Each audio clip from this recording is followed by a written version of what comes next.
இனிமே கண்ணை மூடிட்டு கடலை எண்ணெய் வாங்கலாம். ஏன்னா மந்த்ரா கடலை எண்ணெய் இதயத்தின் தயாரிப்பு. வறுக்க பொரிக்க ஏன் எல்லா சமையலுக்கும் மந்த்ரா தான். மந்த்ரா கடலை எண்ணெய், அபார ருசி, ஆரோக்கியமான உடல் நலம். வணக்கம். செய்தி சுருக்கம். மாஸ் என்ட்ரி கொடுத்த மோடி முதலில் சென்றதே திருப்பரங்குன்றம்தான். மதுரையில் பிரதமர் தரமான சம்பவம். தேசிய ஜனநாயக கூட்டணியின் பிரச்சார கூட்டத்தில் பங்கேற்க மதுரை வந்த பிரதமர் மோடி ஏர்போர்ட்டில் இருந்து நேரடியாக திருப்பரங்குன்றம் முருகன் கோவிலுக்கு சென்றார். அவருக்கு கும்ப மரியாதையுடன் வரவேற்பு அளிக்கப்பட்டது.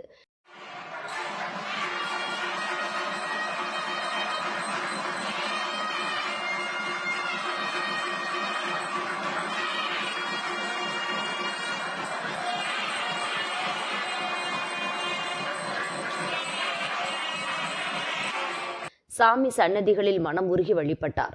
சாஷ்டாங்கமாக விழுந்து முருகனை கும்பிட்டார். சமீபத்தில் நாட்டையே உலுக்கிய விவகாரங்களில் திருப்பரங்குன்றம் தீபம் விவகாரம் முக்கியமானது. திருப்பரங்குன்றம் மலை உச்சியில் உள்ள தீப தூணில் கார்த்திகை தீபம் ஏற்றுவது குறித்த பிரச்சினை தமிழகத்தையும் தாண்டி தேசிய அளவில் பேசுபொருளானது. பார்லிமென்றிலும் இப்பிரச்சனை எழுந்தது. தீபம் ஏற்றச் சொல்லி கோர்ட் 3 முறை உத்தரவிட்டும் அதை திமுக அரசு செயல்படுத்தவில்லை. மாறாக தீபம் ஏற்ற வேண்டும் என உத்தரவிட்ட நீதிபதி GR சுவாமிநாதனை தகுதி நீக்கம் செய்யும் தீர்மானம் கொண்டுவர கோரி காங்கிரஸ், திமுக உள்ளிட்ட இண்டி கூட்டணி கட்சிகள் லோக்சபா சபாநாயகரிடம் நோட்டீஸ் அளித்தன. இது மொத்த இந்துக்களையும் கொதிக்க வைத்தது. ஆனால் ஹைகோர்ட் வழங்கிய தீர்ப்பு திமுக உள்ளிட்ட கூட்டணி கட்சியினரை அதிர வைத்தது. மலை உச்சியில் இருப்பது தீபத்தூண் தான். கண்டிப்பாக ஆண்டுதோறும் அதில் தீபம் ஏற்ற வேண்டும். இதை ஒவ்வொரு ஆண்டும் தமிழக அரசு உறுதி செய்ய வேண்டும் என்று அதிரடி காட்டியது. தனி நீதிபதி உத்தரவை மதிக்காத மதுரை கலெக்டர், போலீஸ் கமிஷனர் ஐகோர்ட்டில் நிபந்தனையற்ற மன்னிப்பு கோரினர். இந்த விவகாரம் திமுக அரசுக்கு ஏற்பட்ட மிகப்பெரிய தோல்வியாக பார்க்கப்படுகிறது. சட்டசபை தேர்தலில் திருப்பரங்குன்றம் கோயில் மற்றும் தீபம் விவகாரத்தை முக்கிய துருப்புச்சீட்டாக பாரதிய ஜனதா பார்க்கிறது. இந்த பரபரப்புக்கு மத்தியில் தான் பிரதமர் மோடி திருப்பரங்குன்றம் கோயிலுக்கு சென்று சாமி கும்பிட்டு இருக்கிறார்.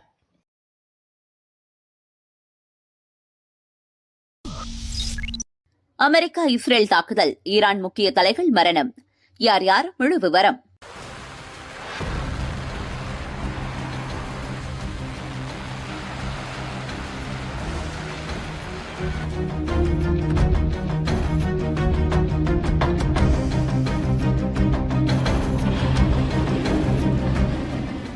அமெரிக்கா இஸ்ரேல் கூட்டுப்படைகள் ஈரான் மீது நேற்று தாக்குதல் நடத்தியது.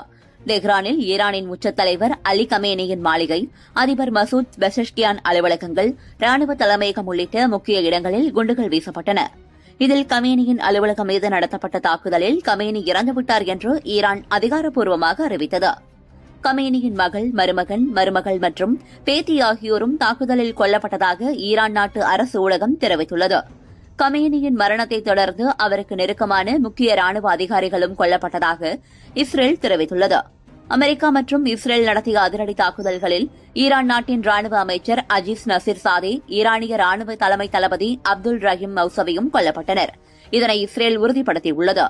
கமேனியின் முக்கிய ஆலோசகர்களில் ஒருவரும் ஈரானின் மூத்த பாதுகாப்பு ஆலோசகருமான அலி ஷாம்கானியும் இஸ்ரேல் தாக்குதலில் கொல்லப்பட்டார். ஈரானின் ராணுவ கொள்கைகளை வகுப்பதில் மிக முக்கியமானவராக அலி ஷாம்கானி செயல்பட்டு வந்தார். ஈரான் ராணுவத்தின் சக்தி வாய்ந்த படைப்பிரிவாக இஸ்லாமிய புரட்சிகர காவல் படை செயல்படுகிறது. இஸ்ரேல் தாக்குதலில் புரட்சிகர காவல் படை தளபதி முகமது பக்போரும் கொல்லப்பட்டார். கமேனியின் ராணுவ தலைமையகத்தின் தலைவரும் உயர் ஆலோசகருமான முகமது ஷிராஷியும் கொல்லப்பட்டார். 1989ஆம் ஆண்டு முதல் ராணுவ தலைமையகத்தில் தலைவராக இருந்த அவர் கமேனியின் நம்பிக்கையை பெற்றவர்களில் ஒருவராகவும் இருந்தவராவார். ஈரானின் உளவுத்துறை தலைவர் சலா அசாதியும் அமெரிக்க இஸ்ரேல் தாக்குதலில் உயிரிழந்தார்.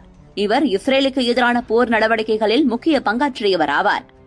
ஈரானின் அணு ஆயுத ஆராய்ச்சி மற்றும் மேம்பாட்டு அமைப்பின் தலைவர் ஹொசைன் ஜபல் அமெலியன் மற்றும் அந்த அமைப்பின் முன்னாள் தலைவர் ரசா மொசஃபாரி நியா ஆகியோரும் இஸ்ரேல் வீரர்கள் நடத்திய தாக்குதலில் இறந்ததாக இஸ்ரேல் ராணுவம் அறிவித்துள்ளது.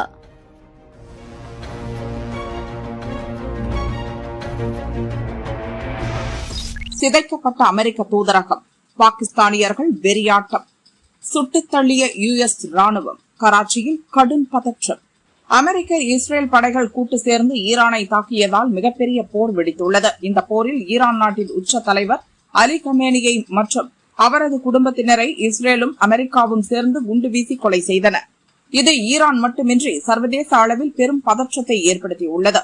உலகம் முழுதும் உள்ள ஷியா முஸ்லிம்கள் கமேனி கொலைக்கு கண்டனம் தெரிவித்து போராட்டத்தில் குதித்துள்ளனர்.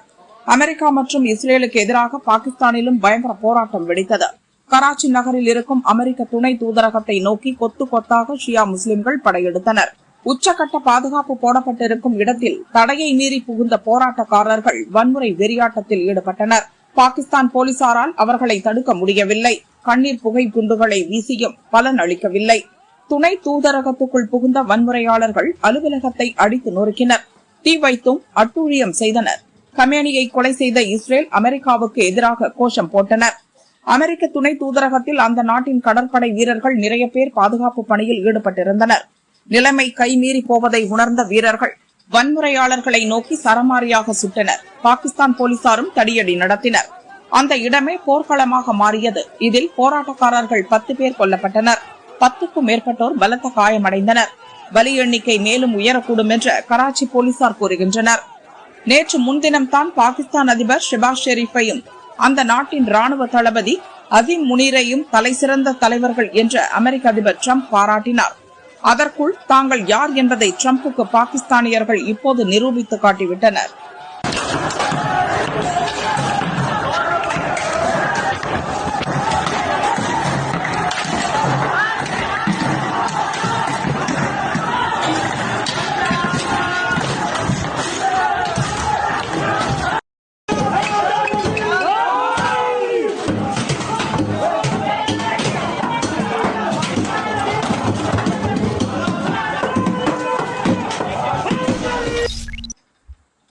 திமுக தரும் 25 சீட் தேவையில்லை. டிவிகேவுடன் தான் காங்கிரஸ் கூட்டணியா? கிரிஷ் சோடங்கர் அனல் பறக்கும் பேட்டி. 2021 சட்டசபை தேர்தலில் தேமுதிக எப்படி திமுக அதிமுகவுடன் கடைசி வரை பேச்சு நடத்தி கொண்டிருந்ததோ அதே போலத்தான் இப்போது காங்கிரசும் செய்து கொண்டிருக்கிறது. ஒரே நேரத்தில் திமுக தவிகவுடன் பேச்சு நடத்தி கொண்டிருக்கிறது. கடந்த முறை திமுகவுடன் கூட்டணி அமைத்து 25 சீட்டில் நின்ற காங்கிரஸ் இம்முறை அதிக சீட் கேட்கிறது. ஆட்சியில் பங்கு இல்லை என ஸ்டாலின் திட்டவட்டமாக கூறிவிட்ட நிலையில் ஒரு ராஜ்யசபா சீட்டை காங்கிரசுக்கு வழங்க திமுக தலைமை ஒப்புக்கொண்டிருக்கிறது. ஆனாலும் அதிக சீட் தான் வேண்டும் என காங்கிரசார் கேட்டு வருகின்றனர். இந்த சூழலில் தான் காங்கிரஸ் திமுக இடையே தொகுதி பங்கீடு பேச்சுவார்த்தை நேற்று அறிவாலயத்தில் நடந்தது. TR பாலு தலைமையிலான திமுக குழுவினரை தமிழக காங்கிரஸ் மேலிட பொறுப்பாளர் கிரிஷ் சோடங்கர், மாநில தலைவர் செல்வ பெருந்தகை உள்ளிட்ட நிர்வாகிகள் சந்தித்து பேசினர். அப்போது காங்கிரஸ் விரும்பும் தொகுதிகளின் பட்டியலை கிரிஷ் சோடங்கர் கொடுத்தார். ஆட்சியில் பங்கு குறித்தும் இருதரப்பும் பேசினர். ஆனால் பேச்சில் எந்த முன்னேற்றமும் எட்டப்படவில்லை. அதைத் தொடர்ந்து உடனடியாக டெல்லி திரும்பிய கிரிஷ் சோடங்கர் பேச்சுவார்த்தை விவரங்களை காங்கிரஸ் தலைவர் கார்கே ராகுலிடம் தெரிவித்ததாக நம்ப தகுந்த வட்டாரங்கள் தெரிவித்தன. ராகுல் கார்கேவுடன் ஆலோசனையை நடத்திய பிறகு டெல்லியில் பேட்டியளித்த கிரிஷ் சோடங்கர் திமுகவுடனான தொகுதி பங்கீடு பேச்சுவார்த்தை குறித்து பரபரப்பு பேட்டியளித்தார். திமுக குழுவினர் எங்களுக்கு 25 இடங்களை ஒதுக்குவதாக கூறினர். அதை ஏற்க முடியாது. காங்கிரசுக்கு எத்தனை சீட் வேண்டும் என்பதை லிஸ்டாக கொடுத்துள்ளோம். அதை ஏற்றால் மட்டும்தான் திமுகவுடன் கூட்டணி பேச்சை தொடர முடியும் என்றார் கிரிஷ் சோடங்கர்.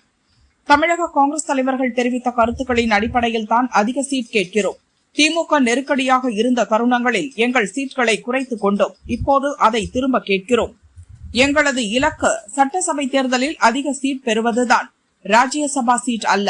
நாங்கள் அதிக எம்எல்ஏக்களை பெற்றால் தானாக ராஜ்யசபா MP பதவி கிடைத்துவிடப் போகிறது எனவும் அவர் சொன்னார்.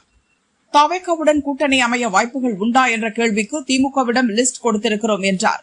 திமுக ஏற்காவிட்டால் 70 சீட் கொடுக்க தயாராக இருக்கும் தவிக பக்கம் போவோம் என்பது போல அவர் பதில் இருந்தது. தவிகவை குறைத்து மதிப்பிட முடியாது. இளைஞர்களின் செல்வாக்கு தவிகவுக்கு உள்ளது. அது மட்டுமல்ல, தமிழ்நாட்டில் காங்கிரசின் வலிமையையும் ராகுலின் வலிமையையும் அவர்கள் அங்கீகரித்து கூட்டணிக்கு வர அழைப்பு விடுத்துள்ளார்கள் எனவும் கிரிஷ் சோடங்கர் சொன்னார். கூட்டணி கட்சியான திமுகவுடன் மோதல் போக்கு இருப்பதை போல காட்டிக்கொண்ட மீடியாக்களுக்கு விரைப்பாக பேட்டியளிக்கும் கிரிஷ் சோடங்கர் தவிகவை தொடர்ந்து புகழ்ந்து வருவது திமுகவினரை கடுப்பேற்றி வருகிறது. வளர்ச்சியடைந்த தமிழகத்தை உறுதி செய்வோம், பிரதமர் மோடி. மதுரையில் நடந்த NDA பொதுக்கூட்டத்தில் பிரதமர் மோடி உரையாற்றினார். தமிழகத்தில் மீண்டும் ஆட்சியை பிடித்துவிடலாம் என திமுக கனவு காண்கிறது. ஆனால் இங்கு வந்திருக்கும் கூட்டத்தை பார்த்த பிறகு அவர்களின் கனவு கற்பனை கோட்டைகளாக காணல் நீராக மாறிவிடும்.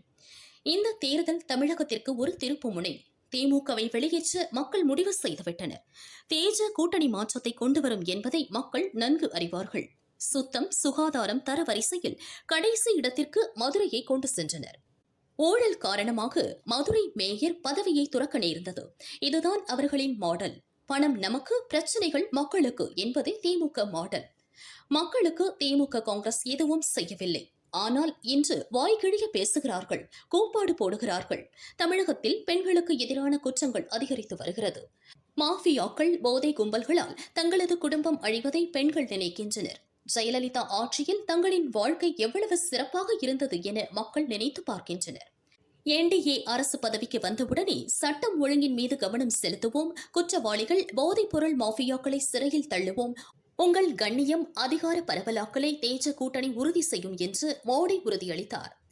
என் மீது பயமில்லை, என் தந்தையை கண்டும் பயமில்லை என திமுகவை சேர்ந்த ஒருவர் கூறியுள்ளார் என்று உதயநிதி சொன்னதை மறைமுகமாக சுட்டிக்காட்டினார். யாரும் யாருக்கும் பயப்பட தேவையில்லை. அவர்கள் என்னை விமர்சிக்கவில்லை.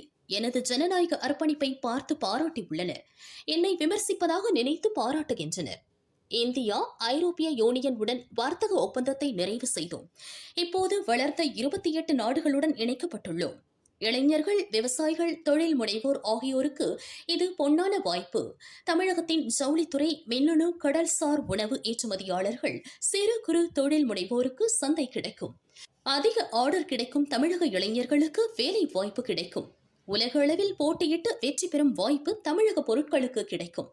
ஆனால் இவையெல்லாம் நடக்க உங்கள் நல அக்கறை கொண்ட அரசு இருக்க வேண்டும். என்டிஏ அரசால் நிலையான மற்றும் மக்கள் நலனில் அக்கறை கொண்ட அரசை அமைக்க முடியும். வளர்ச்சியடைந்த இந்தியா, வளர்ச்சியடைந்த தமிழகத்தை உறுதி செய்வோம் என மோடி கூறினார்.